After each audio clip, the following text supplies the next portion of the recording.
രാമേശ്വരം യാത്രയുടെ ക്ഷീണം നന്നായിട്ടുണ്ട്. എന്നാലും ഉള്ളിലൊരു സന്തോഷമുണ്ട്. വർഷമോളെ നല്ലൊരു കയ്യിലാണല്ലോ പിടിച്ചേൽപ്പിക്കുന്നത്. വിക്രമിന്റെ കാര്യത്തില് ഞാൻ സംതൃപ്തനാണ് ചന്ദ്രു. എല്ലാ കാര്യങ്ങളിലും അവൻ മിടുക്കനാ, നല്ല മനസ്സും. അങ്ങനെയുള്ളവര് ഒരിക്കലും പരാജയപ്പെടില്ല. അത് വിക്രമിനെ എല്ലാ രംഗങ്ങളിലും മുൻപന്തിയിൽ എത്തിക്കുക തന്നെ ചെയ്യും. അതെ,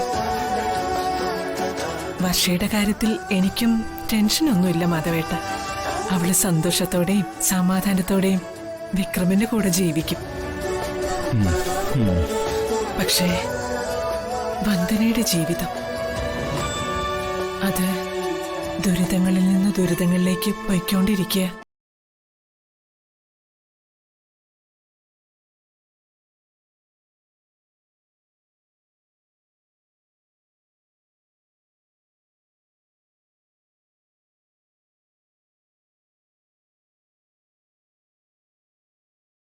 ദേമോളുടെ ഉത്തരവാദിത്തം കൂടി ആയപ്പോ അവളുടെ ഭാവി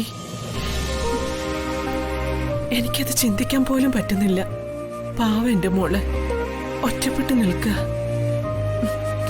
എവിടെ എപ്പോഴും ശത്രുക്കളാ. അതോർക്കുമ്പോ വിഷമിക്കേണ്ട ചന്ദ്രികയെ.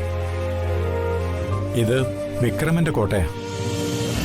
ജീവനിൽ കൊതിയുള്ളവരാരും വന്ദനയെ ഉപദ്രവിക്കാൻ ഇങ്ങോട്ട് കടന്നു വരില്ല ചന്ദ്രു. അതറിയാം. ഒരു തൽക്കാല ആശ്വാസം മാത്രം.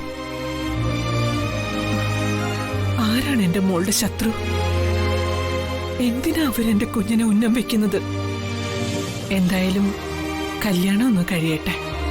അവള് സ്റ്റേഷനിൽ കൊടുത്തിരിക്കുന്ന ആ പെറ്റീഷൻ പിൻവലിപ്പിക്കാൻ വേണ്ട കാര്യങ്ങൾ ചെയ്യണം.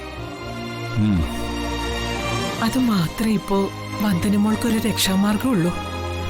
നോക്കാം, വരട്ടെ.